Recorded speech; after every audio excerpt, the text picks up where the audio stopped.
conference agenda, which is the second presentation of today's defense. The second presentation will be delivered by Ms. Rachna, also from class E4.4, majoring in international economics. Rachna's thesis topic is an analysis of labor migration impact on economic growth of hosting country in Europe, the case study of Germany, France, and the United Kingdom. For this thesis, we have lecturer Chen as the supervisor and lecturer Chu Huot as the examiner. Rachna, you may come to do the presentation, and best of luck.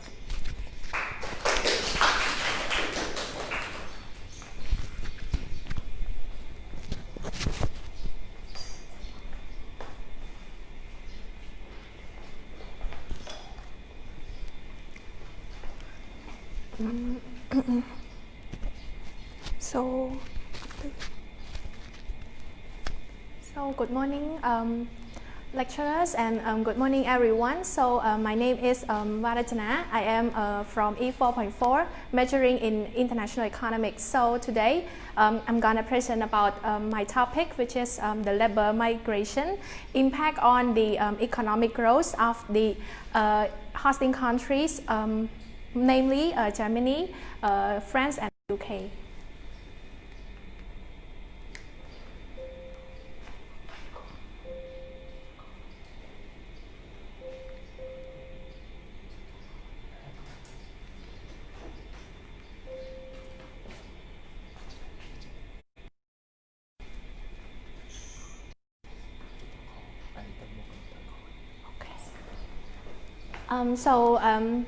Here is our content for today. We have 6 parts.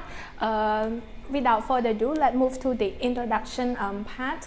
So for international migration during the past decades, it has been the number has been increasing pretty much from 2.8% to 3.5% of the world population, according to the United Nations data in 2019. Among these large numbers, 82 million migrant workers are based in the resided in Europe region, and among that, Germany has the very large amount, amounting to 61.7 million workers, and the United Kingdom has 31,000 migrant workers, while France followed to 30,000 migrant workers. So these 3 countries have hosted a very large amount of migrant workers in the world population. And due to these large numbers, the debates have been increasing regarding the impacts of this group of people on the economy of the hosting countries, whether there is a positive or the negative impact. So there are a group of people who stand positive side on the role of immigrants in the economic growth of the hosting countries. They mentioned that the migration workers can be the complement or a labor input for the countries in the Europe region, because as we know, there is an aging population issues that happen in the region currently, and those countries, especially Germany and the UK, are needing more labor input into their countries.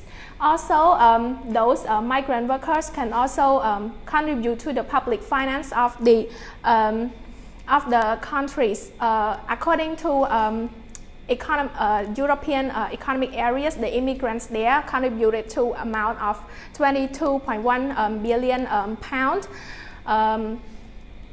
in regard to government net fiscal balance in the governments. So this is a very large amount that the immigrants actually contribute to the government funds, and these are the positive impacts from the from migrant workers.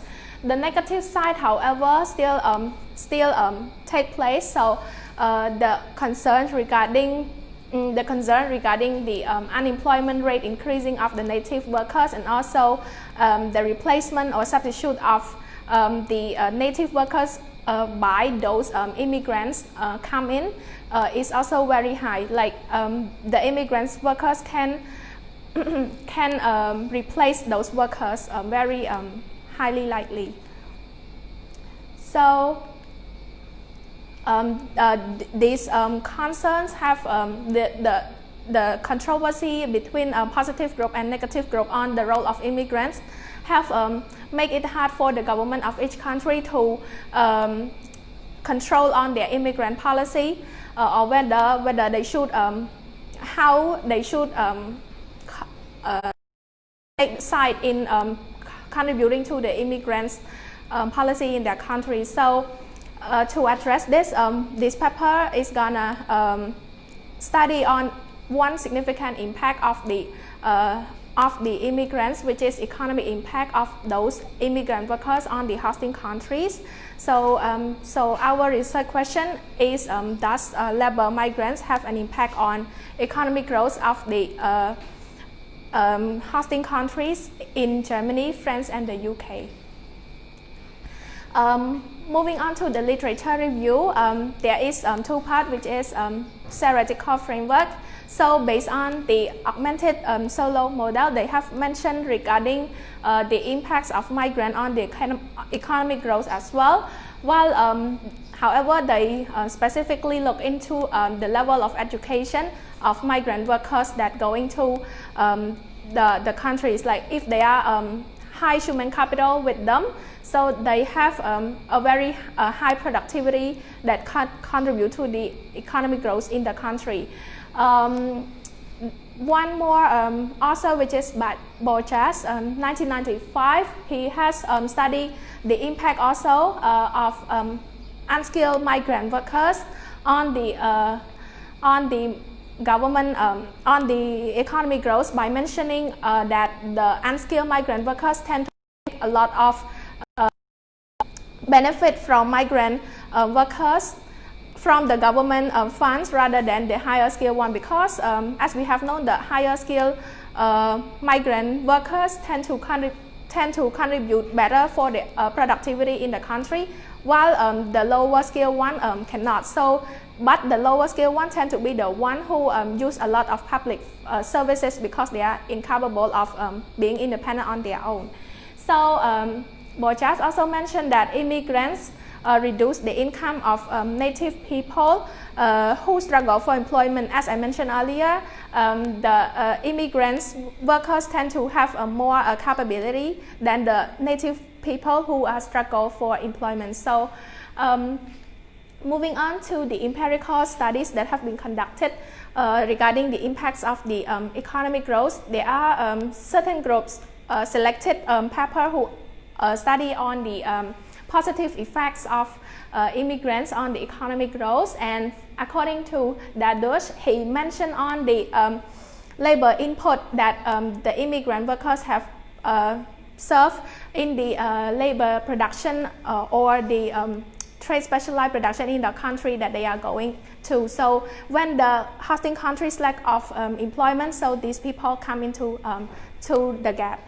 According to the other author, he has mentioned regarding the impacts of migrant workers by dividing into low skill and higher skill migrant workers, and he has mentioned that a 10% increase in immigrants lead to the higher skill one lead to 0.9 increase in GDP, while the lower skill one increased 0.1, but both actually increased the GDP of the country.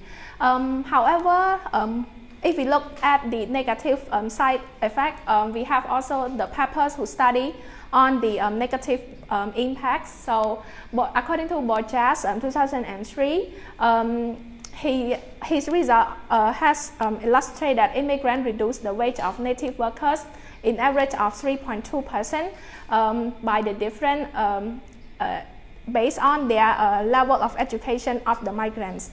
And also the other paper has mentioned on the as well by the research show that 1% increase in the foreign working age population will result in 0.1 unemployment rate of the native workers. So this literature review has tried to study and look at the GDP per capita increase, and also the impact on the low skill and impact from low skill and higher skill migrant workers. So our paper is look to the economic impacts, the whole on GDP, on the whole GDP percentage result of the immigrants taking place in. So here I have taken the overview on the migration trend on in the three countries that we have mentioned earlier. For Germany, the EU policy regarding Treaty of Amsterdam in 1997 actually contribute much to the Germany policy in trying to incorporate more migrant workers into their countries.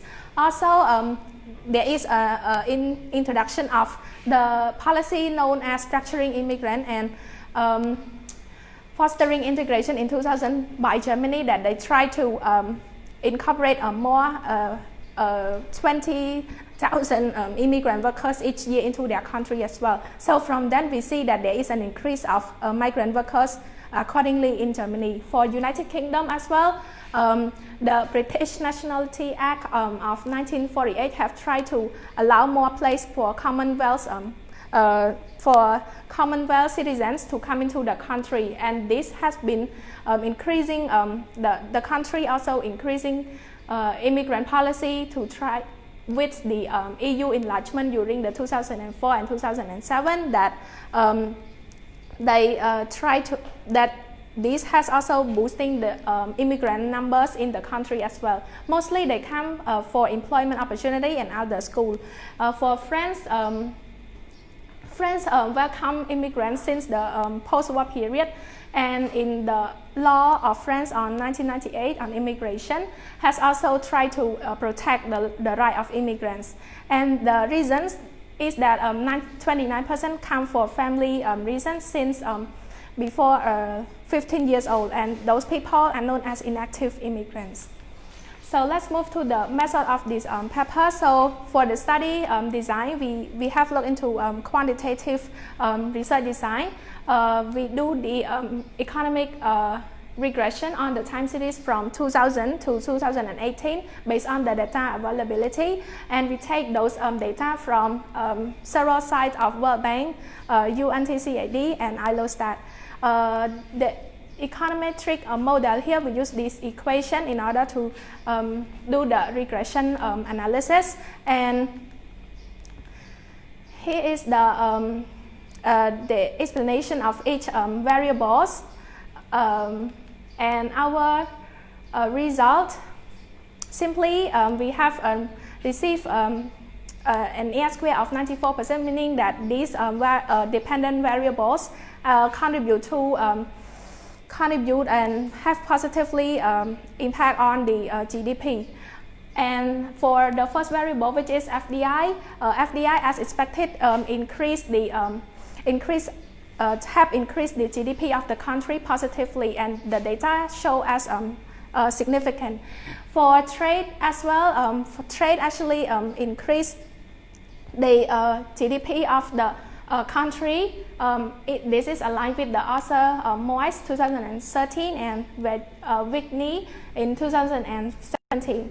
For labor, labor force also contribute positively to the GDP growth. However, the data is not significant because not significant, meaning that this only apply to the case here. So, and dependency that show which study on the old age population and negatively contribute to the GDP, as we all have known that old age population cannot contribute much to the economic growth in the country. For migration, which is the what we are studying in this paper, is negatively contribute to the GDP of the country. This is quite unpredicted, but we have tried to study this and find that there are several literatures who support this as well. For Topel in 1994, he has found that the wage inequality happen in the hosting countries happen due to the immigrants happen due to the immigrants increase in the country, which lead to the decrease in native wage. And also, Orifice has found also the negative contribution from immigrants to the native wage of the workers there. So migrant workers have an impact on the economic growth of the countries, but they not positively. For conclusion, there is some limitation of our study, which is the studies have limited data collection because we only have the year from 2000 to 2018, but there could be more years to be taken into account if available, so the result is better. And the study has concentrate solely on the big three countries in the Europe, but not other countries. So by incorporating more countries, it will contribute better to the result. Thank you.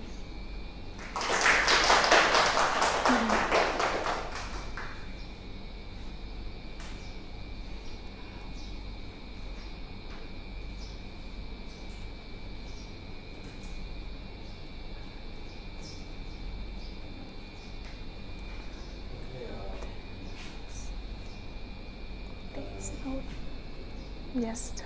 First, thank you very much.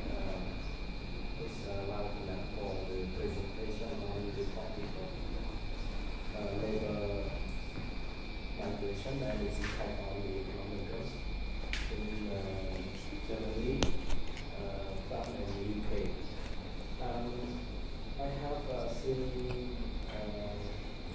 three comments that I think may be useful to improve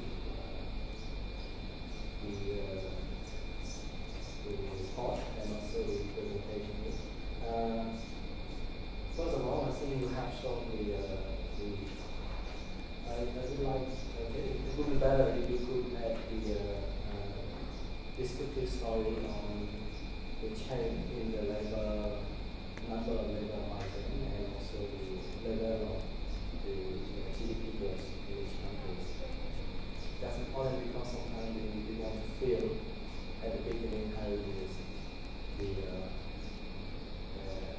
migration and the GDP actually changing over the period of the study, so we can have some idea how they actually go together or they go in opposite directions. The second comment is that I would request you that you have some kind of diagnostic test that could be added later to actually show how good or how valid is the model that is being used to quantify the impact of migration on the GDP growth in these three countries. So we need a diagnostic test to support. And lastly, I think when you provide the recommendations, because the impact that you found is coming from these three countries, and see that we found that the migration had negative impact on the economic growth in these three countries. And then it's very actually, I think it's very it's a kind of have to be very careful. We cannot say that generally the migrant labor, because we are focusing on labor, would have negative impact on GDP growth of these hosting countries.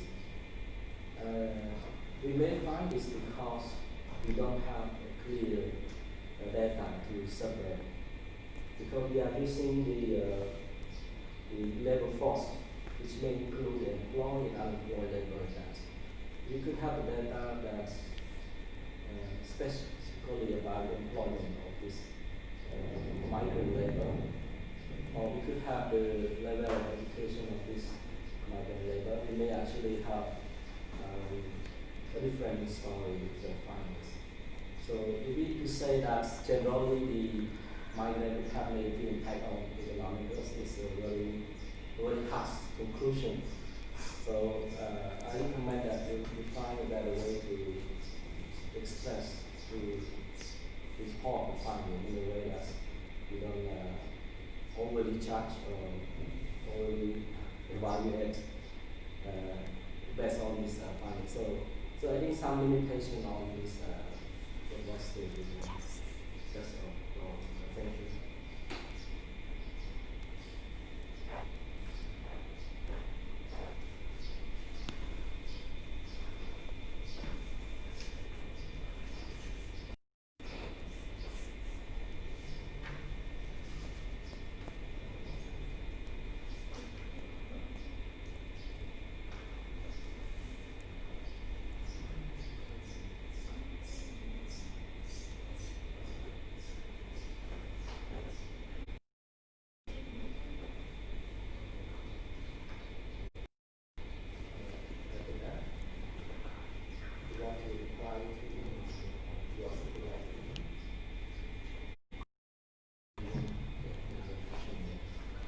Okay, thank you, lecturer, for your comments. So I will take into account these into my revised final draft.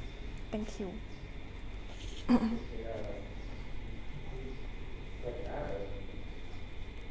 So I think similar to your supervisor's comments, I find the result is not very clear as much. And when I think maybe we need to go back a little bit to the literature review, because in the literature review there are also much findings, some provide positive, some provide negative impact. So need to tell is finding what kind of labor migration, for example, labor education that contribute to positive or negative growth. When you going back to that part, I think you can find more data to support your finding clearly. And that important part, and going back to your data that you use, I think looking into the raw data that you find, and especially the regression model here, maybe defines, maybe you want to separate a little bit between the three countries, France, UK, Germany. Look into detail in the literature review again, whether previous study they have any model that quantify or measures the impact on the growth of the economy. And I believe mostly it also relates to the meaning of labor migrations, because in one point you said that migration for the purpose of education. So for example, if whether we define labor migration for students who, let's say, just go to take or study overseas, that kind of labor migration or not. So clearly define that. Yes, thank you. Thank you, lecturers.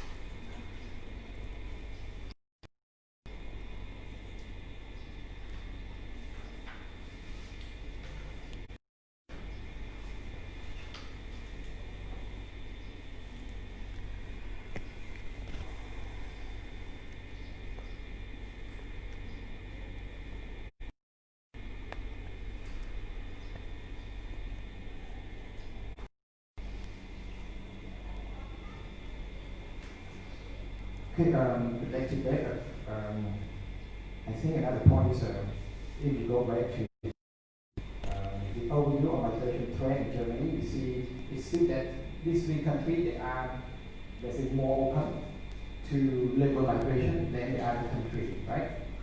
So whether I'm wondering whether you happen to find out the reason why they are more open to labor migration, immigration, than the other countries in European countries, that maybe also have to contribute to the finding as well. Thank you, lecturer, for your question. So I have for the reasons why the migrant workers try to move into the three countries specifically. So one of the reasons is they are looking for employment opportunity, believing that the three countries are big countries so they can find a better wage there, and they can find a better employment opportunity there. Or specifically, the United Kingdom, I have shown that migrant workers move to the UK has the lowest unemployment rate compared to other countries in the Southern Europe that most migrants are going. So this is one of the reasons why migrant workers actually move to countries.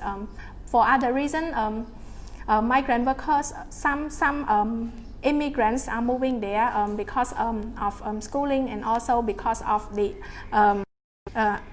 as the relative of the workers itself. So these people might not contribute to our finding, because we are looking for migrant workers. Relating to that question, I think is what you mentioned is the reason why people want to migrate to those three countries.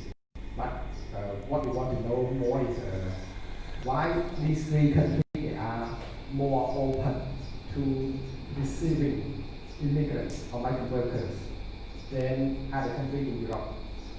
Maybe they see some benefits, or maybe there are something they also look into the literature again. And as I remember, last year or even this year in Europe, the problem of migration also happened. So the three countries, especially those in the politics, is still bad.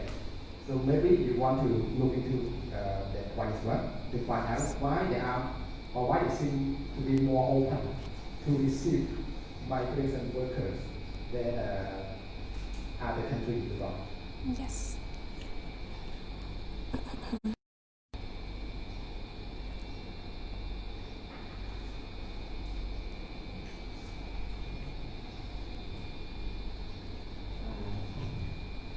I think according to the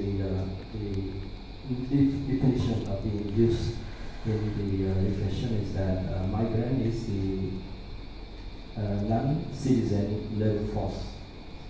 So here it would include only people who actually either employed and or people who are unemployed but are looking for jobs and not yet get a job yet. So probably it does not include students in the working age population who actually are studying at school, or they would be considered as out of the force. So I recommend that in the writing you describe a little bit more detail on the measurement of the migrant being used in the list. And one more thing is that we also have labor, which is total labor force in the regulations, and we don't know whether the labor also include migrant in that labor force. So, but in the sense of the regulation, it would be nice if migrant is not included in the labor variable, so that the coefficient will estimate the impact of migrant would be more precise than if it is included. But we have no way of knowing that. Only if you could reach the data set and try to understand the measurement of whether labor also include migrant in that or it's not. So I encourage you that you provide more detailed description on the measurement of the variable that being used. After all, our conclusion would actually not go beyond the measurement that we use in the analysis. And that's all for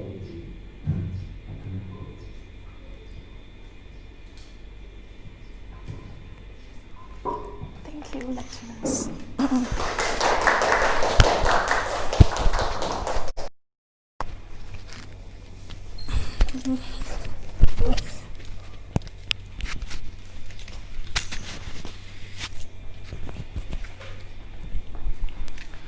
Thank you very much, lecturers. Thank you very much, Rachna, for the presentation. The third presentation will be done by Mr. T. Kim Uchai, who is from class E4.5, majoring in international economics.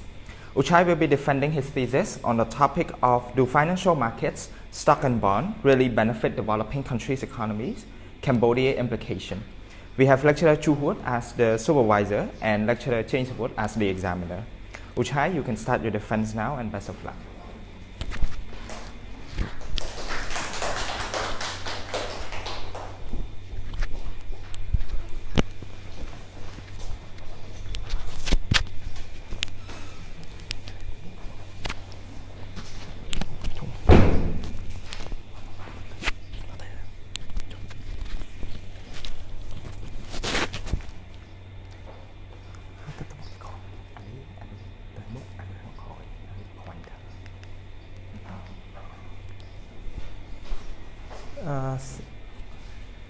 So good morning, everyone. My name is T. Kim Buchai. Today I will present about the topic do financial markets, stock and bond really benefit developing country economy, Cambodia implication. Here's my table of content. Without any further delay, let's get started. Financial markets comprise of money market and capital market. And capital market, we have bonds, stock, and other derivatives. However, in this paper, only limited to bond and stock market. In the modern economy, financial market has played an important role in the allocation of resources and the operation of any economic activity of a nation. With that being said, for developing country, they need money to fund the investment and to develop its economy, and hence they need an efficient financial market. So it is relevant and prevalent that we should study the relationship between financial market and economic growth of developing country. And that's the main research question is, do financial markets, stock and bond really benefit developing country economy? Cambodia case, followed by sub-research question, what are the benefits of having well-established financial market in a developing country economy? Only limited to stock and bond market and specifically for Cambodia. And the second sub-research question, what are the costs incurred at the same time? And the last sub-research question, how can a nation capitalize on financial market to enlarge its economic growth and development? The methodology, I made use of mixed method. The quantitative will focus on the correlation between GDP and market capitalization, and we use also use the compound annual growth rate CAGR, and I also study the GDP and stock liquidity relationship. For the qualitative analysis, there are two. The first one is cost benefit analysis, to study the whole the cost and the benefit of having bond and stock market, and to analyze whether the benefit outweigh the cost of having it or not. And another one is the SWOT of the current security market of Cambodia, strength, weakness, opportunity, and threat. And for the data, China data will be used to help in benchmarking. The primary data for that quantitative analysis will be taken from World Bank. Variables are GDP, market capitalization, and total share trade. Significance of study. Cambodia just has the newly emerged security market for stock and bond, and the studies were to be conducted because with the study we can understand the cost and the benefit of having the stock and bond market in Cambodia, and to evaluate fully if it is worth to continue the having it, and we can, and it also give insight that it give an insight of how Cambodia can optimize and to fully embed its security market into an efficient, effective, transparent, and standardized market. Literature review. The first slide we will talk about benefit of financial stock and bond market. Stock market can help stimulating economic growth because it can facilitate investment, capital allocation, and FDI attraction. FDI attraction can be done because foreign investor might open to invest in stock market because they can easily cash out their money by selling, and they remitted the money back easily. Unlike if they want to invest in a company whole, there's the law that limit them from remitting their money back. And the second is a structure and systematic stock market help improving economic growth because it reduces the risk, and with that, domestic citizens might want to invest their savings because now they can diversify their risk. And the third one is the link between financial market to economic growth to unemployment level. Financial market will with financial market, people can investor can fund their investment, and with those investments they will get return, which is economic growth, and with the return they will reinvest back by increasing production line, which will employ more people. And the next one is the bond market. Bond market can help finance fiscal deficit and government bond, which we will later on explain. And the last one is bond market make the market more informative because investors want to know more and providing yield curve for benchmarking. This lecture will talk about the cost and challenge of having stock and bond market. The first one is monopoly by institutional investor. Institutional investor, like strategy investor, they will open to buy a big portion of stock of a stock, and then they won't sell it, which will cause illiquidity. And the next one is high volatility of emerging market, like that because they are prone to external shock and manipulation by experienced and capital-rich investor. The next one is conflicting objective of central bank, because central bank is supposed to manage the interest rate of the government bond, and also they are also supposed to sterilize the interest of the whole economy too. That's why there are conflicting objectives. The next one is diluting control of domestic firm, because foreign investor will buy the stock of domestic firm and they will gain ownership. The last one is having regulator and institutional framework that is internal control, which will be costly. In this part, it is about policy implication. For emerging market, it is believed that they shall reform financial system adapting to investor demand, but they have to have strong internal control. Although they adapt to investor demand, they should not compromise the regulation. And the next one is you can let the market to do its own job, but it still believe that central bank should initiate it by building market infrastructure, like system like you can go and check the price and reduce information asymmetry available to investor, building transparent legal and regulatory framework. The next one is that emerging market should involve IFC to gain technical assistance. Last but not least, the market should protect investor, like many rules that should protect investor. Now let's move to discussion and analysis, cost and benefit. The benefits through investor bond holder to economic growth. Investor bond holder will get the return either from the dividend or from the interest, steady interest from the bond. And with those returns, they will consume more. They can consume more, they can reinvest more, or and with those consumption, it will increase total surplus as demand increase. And with those demand increase, the government will also earn more tax revenue. For Cambodia, we can see that throughout 2019, the three state-owned listed company, which is Phnom Penh Water Supply, Phnom Penh Autonomous Port, and Sihanoukville Autonomous Port, have increased its share price like in the rate of 39%, 26%, and 68% respectively, meaning that their investor also increase their wealth, and they will probably consume more, or they can reinvest. The next one is benefits through investing in borrower.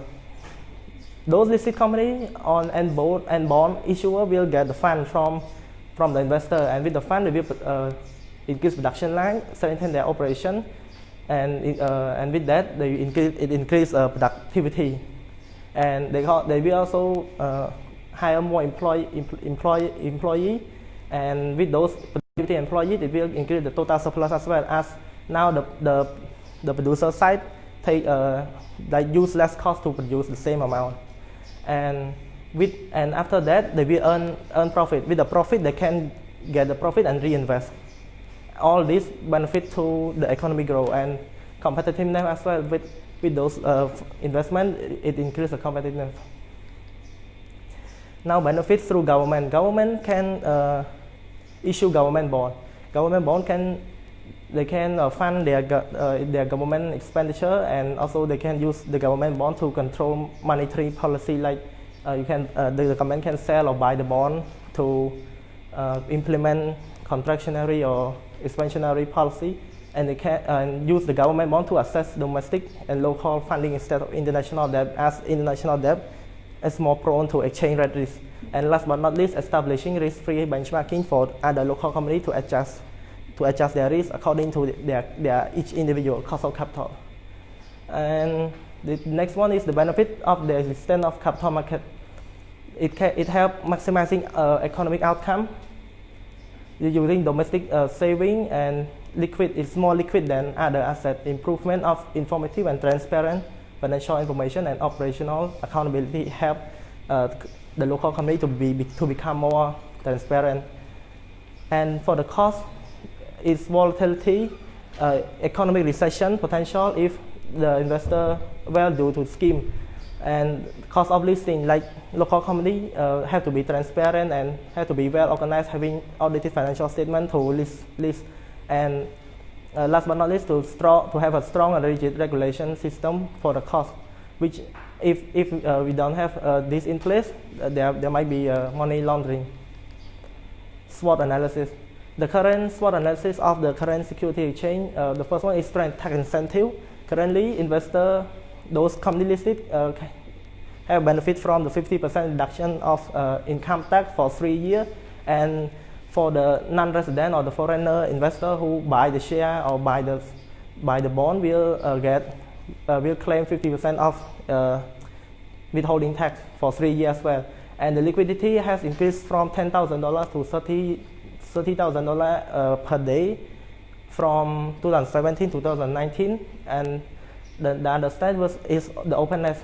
Currently, it open to foreigner, and foreigner can easily access to it.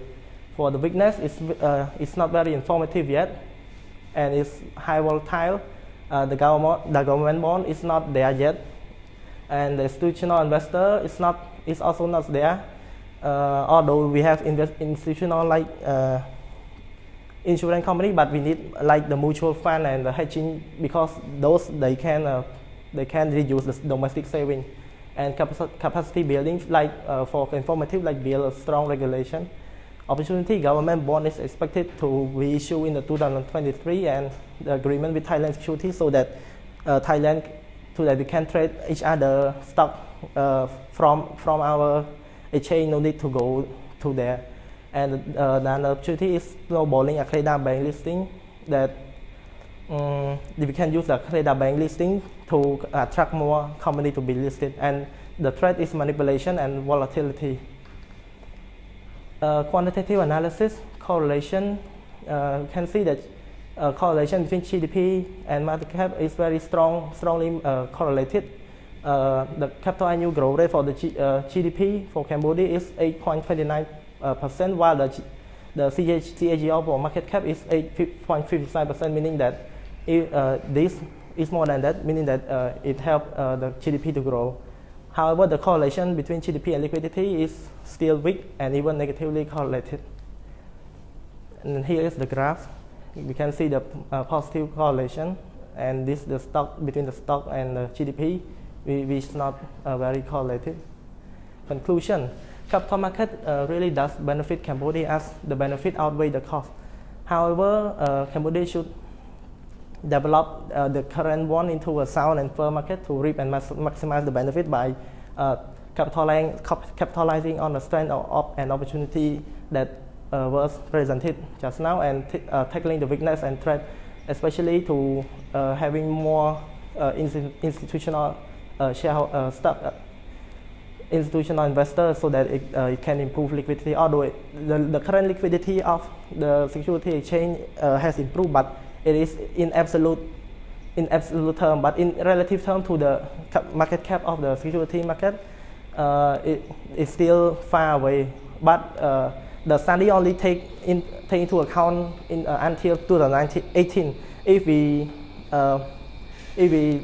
study it until now, we can see the different picture because Acleda just got listed in this year. And it is recommended that detailed study should be undertaken to identify loopholes and critical success factors for the policymaker to capitalize on the critical success factor and also tackle the loophole. And yes, and more. There are many detailed studies that should be undertaken, like the study of how much share currently owned by foreign investors, so that we can connect it to the FDI. And yes, that's it for my presentation.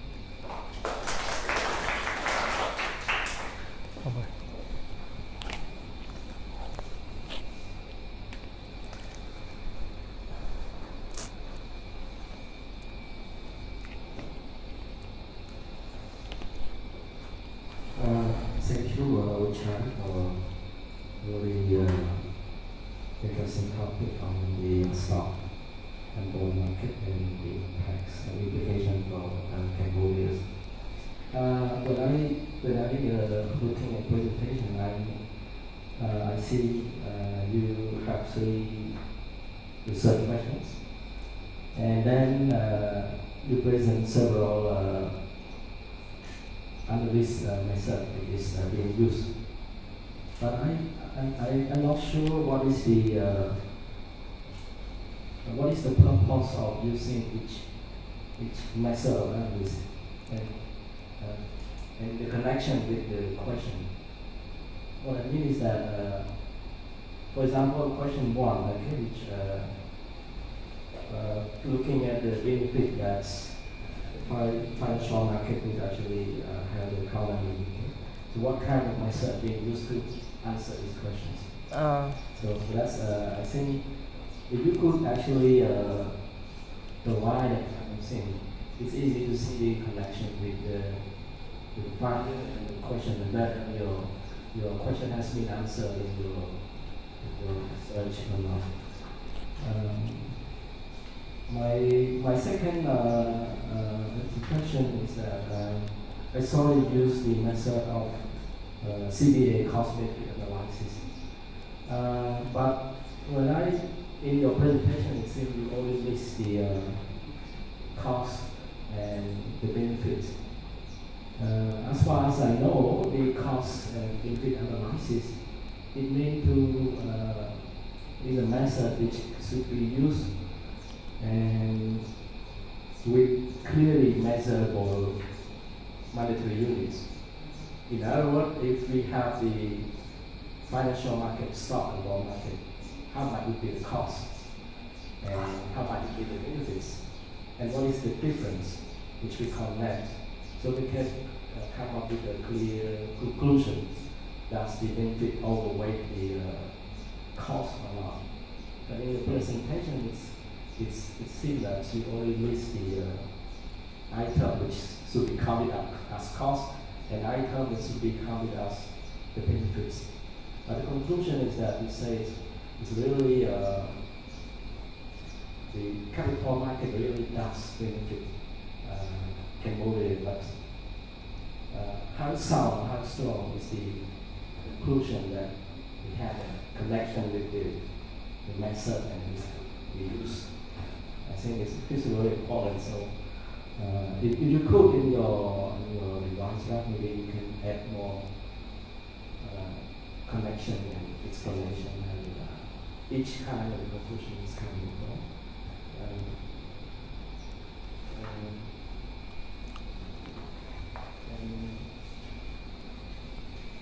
Well, when I'm looking, it's very interesting to see the SWOT analysis, which you talk about the weakness and the strength. But I'm not clear. Is it is it from the point of view you are talking about on perspective of the investor or from the perspective of the whole economy? No, the whole economy. Yeah. Some item actually say, for example, you say that the tax incentive is a kind of thing for development of the Financial. stock market, right? Yes. So how could we know that this is this tax incentive that we have to actually better compared to the other country like China in your case?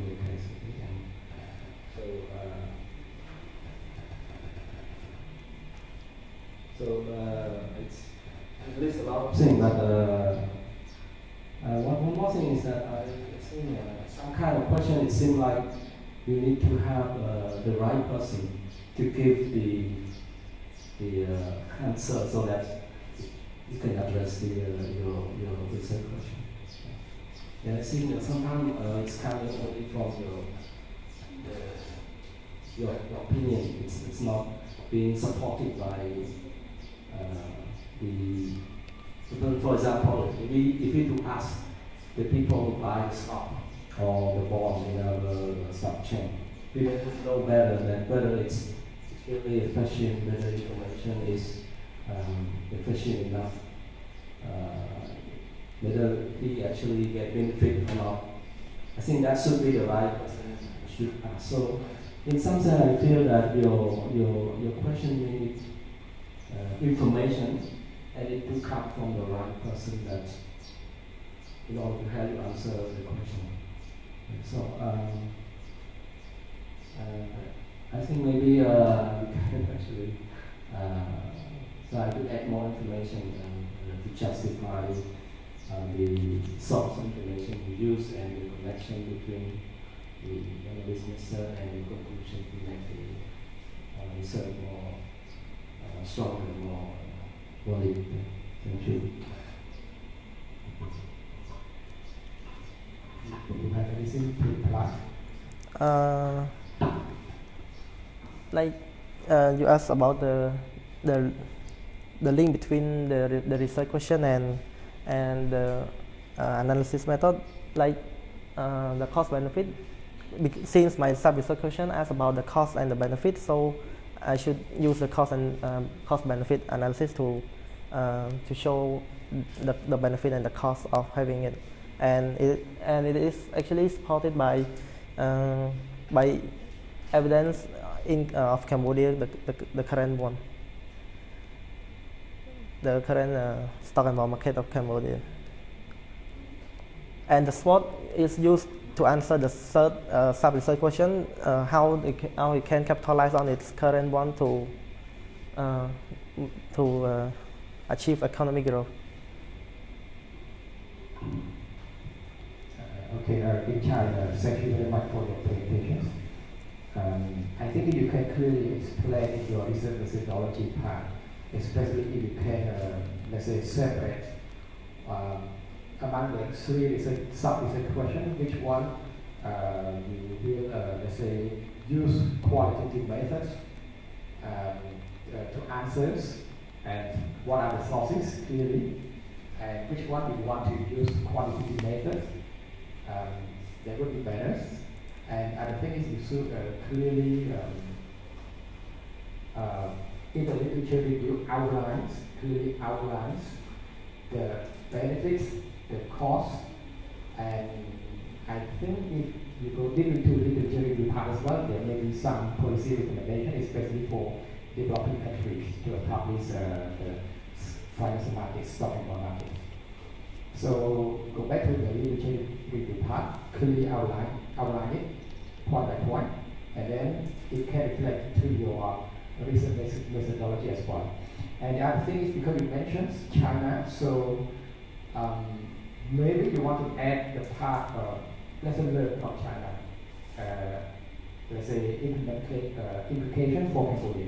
What can we, Cambodia, a newly, let's say a new market, new emerging market, can learn from China? So in the case of China as well, you may want to, let's say, elaborate on maybe challenges they face for the first time, and how they overcome.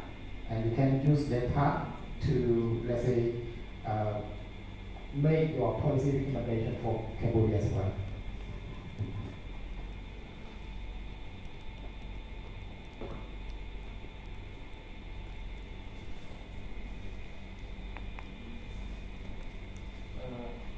It's very interesting. Since if you want to use the China as a case to provide the implication for Cambodia, is it required that you have to provide the argument as the context of China is the one that can be applied or extended to the case of Cambodia? In this case, I think maybe you could look back in the history of China, the development of the financial market, the stock and bond market, and put it as the looking at that, and they may ask what to say. They may go through challenge and other difficulty, and that would be a very useful to provide implication for Cambodia. So that's my other information.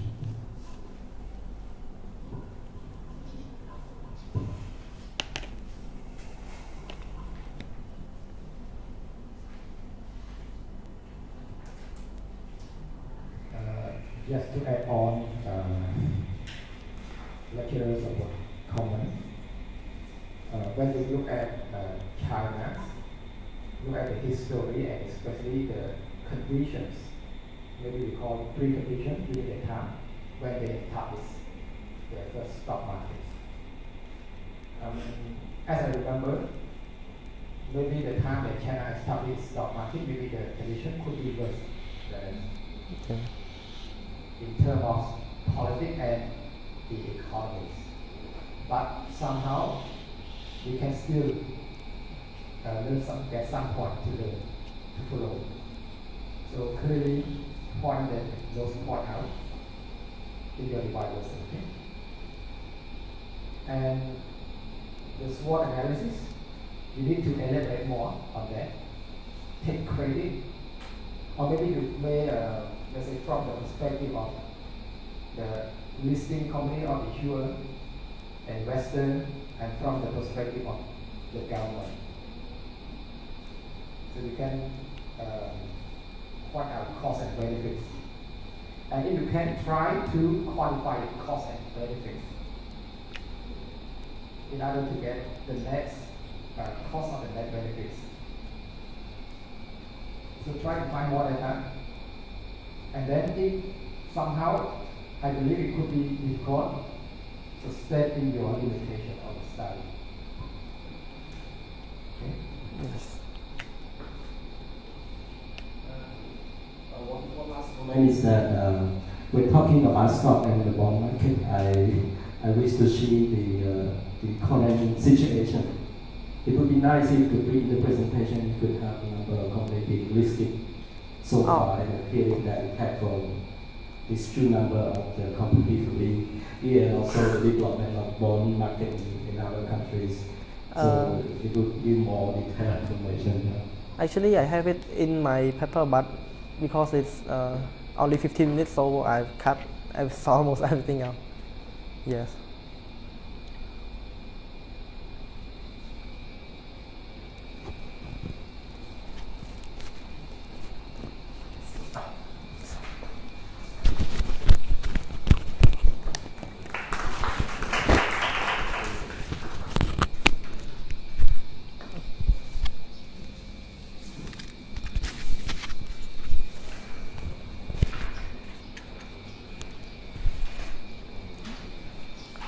Thank you very much, lecturers, for your contributions, and thank you so much, Muchai, for the presentation. It is now the end of the morning shift thesis defense. However, we still have 3 more students who will be defending their thesis this afternoon from 2 p.m. to 4 p.m. We hope to see you again this afternoon. Goodbye and have a nice lunch.